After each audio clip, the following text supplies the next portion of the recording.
Coucou les amis, j'espère que vous allez bien. Me revoilà dans une petite vidéo qui va être un petit peu à contre-courant. Voilà, j'en suis désolé. Bon, c'est pas pour le plaisir d'être à contre-courant, hein, mais voilà, je préfère annoncer la couleur.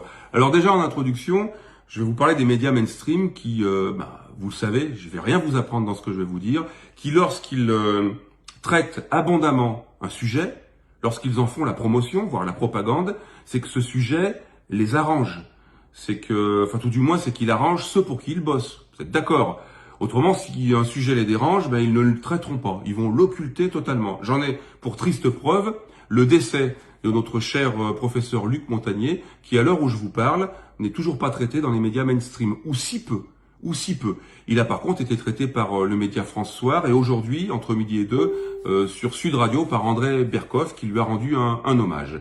De la même façon, les médias, lorsqu'ils parlent des manifestations où vous avez des milliers de personnes, ils minimisent la chose, ils ne peuvent pas ne pas en parler, mais ils minimisent. Les médias mainstream font la pluie et le beau temps. Et ils influencent un petit peu les choses. Ça, on le sait, je ne vous apprends rien. Du coup, c'est en ce sens que je vais être un peu à contre-courant parce que je vais vous parler des convois de la liberté. Aïe. Je sens que certains vont commencer à dire, il nous gonfle avec ça, mais il reste sur son canapé à rien foutre, alors qu'il y a un mouvement extraordinaire qui peut nous libérer, libérer. Il faut pas enlever l'espoir aux gens. J'ai pas envie d'enlever l'espoir à qui que ce soit. D'ailleurs, je doute pas un instant de la bonne volonté de la majorité de ceux qui participent à ces convois. Mais là n'est pas la question. C'est juste que ça fait des mois qu'on est tous à peu près d'accord pour dire qu'à un moment donné, pour se sortir de ce grand mensonge qu'est cette fausse pandémie depuis 2 ans, il va leur falloir instaurer à un moment donné le chaos, diviser encore plus le peuple, voire susciter la guerre civile pour instaurer la loi martiale. Voilà, bon, on est tous d'accord pour dire ça. Et ensuite, vous avez un mouvement qui pourrait malheureusement amener à ça, et on y va les yeux fermés, sous prétexte que ça nous donne de l'espoir, sous prétexte que l'espoir fait vivre, sous prétexte que, oui, mais alors qu'est-ce que tu ferais d'autre? Déjà, je vais vous répondre, ce que je ferais d'autre, ce que je fais déjà, moi, depuis 2 ans, je dis non à tout. Non, tu veux faire ça, tu veux me faire ça, tu veux m'obliger à ça? Non, et non. J'ai pas besoin d'un convoi pour dire non, d'autant que dans le convoi, je suis persuadé, c'est pas un reproche, c'est pas une critique, qu'il y en a certains qui ont leur dose, ils ont dit oui. Il y en a certains qui ont mis le masque toute la journée, ils ont dit oui. Il y en a certains qui masquent leurs enfants depuis 2 ans, ils ont dit oui. Et là, parce qu'ils sont en camion, ils disent non, subitement. Mais il y a un moment donné, il faut juste être cohérent et logique avec soi-même. Alors personnellement, je ne reste pas dans mon canapé, je vous rassure, même si j'aime bien mon canapé, il est confortable, et je dis non. Et ça les emmerde.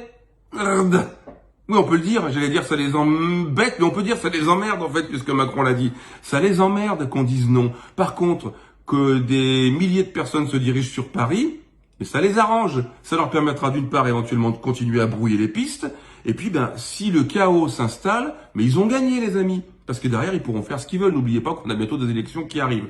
D'autant que je vous le rappelle, le pass vaccinal, Macron, il va le retirer juste avant les élections. Il le remettra très certainement après. Donc il faudra faire un nouveau convoi de la liberté pour y aller.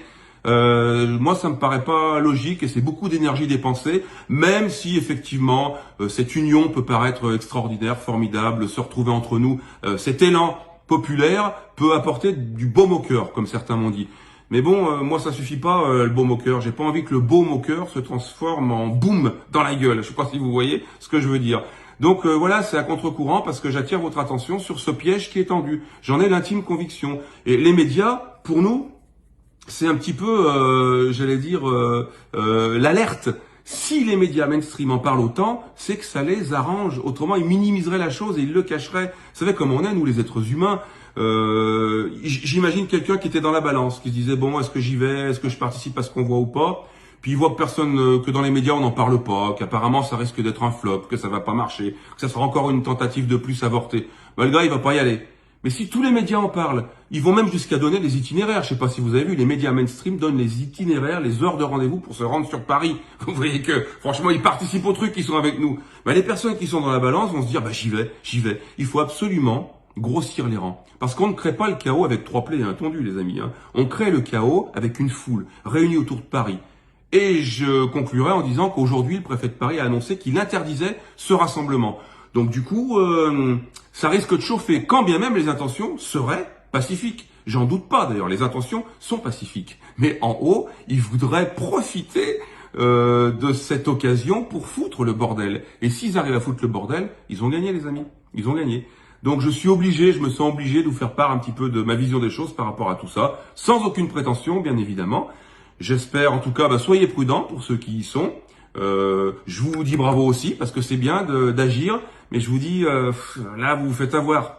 C'est un piège. C'est dommage d'avoir été éveillé tout ce temps-là, puis de fermer les yeux à 3 mètres du bol de sangria, comme disait un célèbre comique qui me fait plus rire du tout maintenant. Je pense à Bigard. Enfin voilà les amis, donc courage, on lâche rien. Surtout il faut continuer de dire non, hein, c'est ça le plus important. Hein. Il faut continuer de dire non. Et je conclus en remettant mes condoléances à la famille du professeur Montagnier qui jusqu'au bout aura lutté et qui nous aura bien éveillés. On te remercie professeur. La bise.